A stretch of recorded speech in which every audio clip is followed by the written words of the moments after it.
कहानी अच्छी लगे तो लाइक ज़रूर कीजिएगा। आज की कहानी है 3 सवाल 3 रुपये।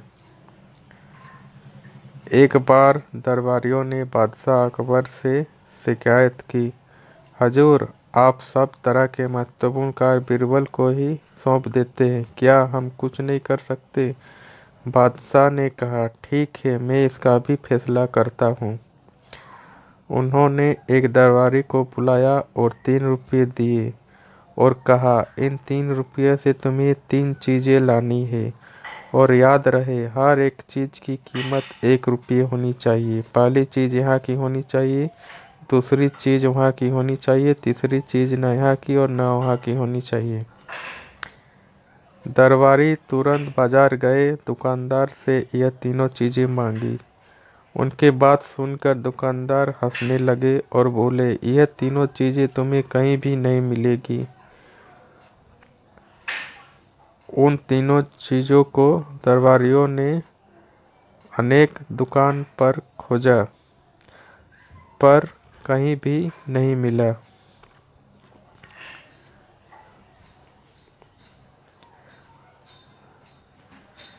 तब निराश होकर वे दरबारी ने लौट कर आए।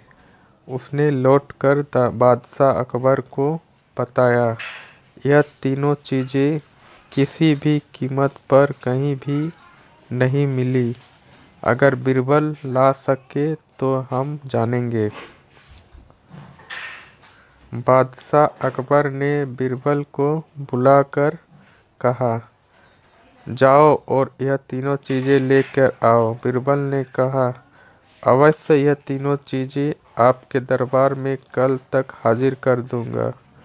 अगले दिन जैसे ही बीरबल दरबार में आया तो अकबर ने उसे पहले दिन की उनका वादा याद दिलाया।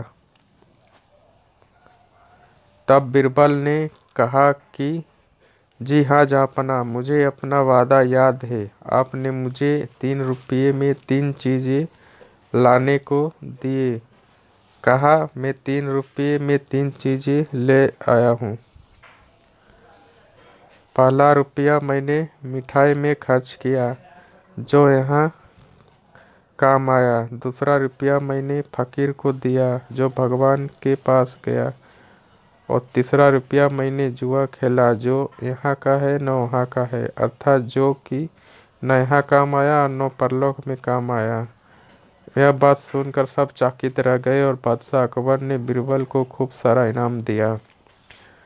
बच्चों, इस कहानी से हमें यही शिक्षा मिलती है, अगर हम किसी गरीब की सहायता करें तो यह भगवान के लिए होती है, और अगर कोई बुरा काम करे तो यह न हमारे लिए सही होती है और न ही भगवान के लिए।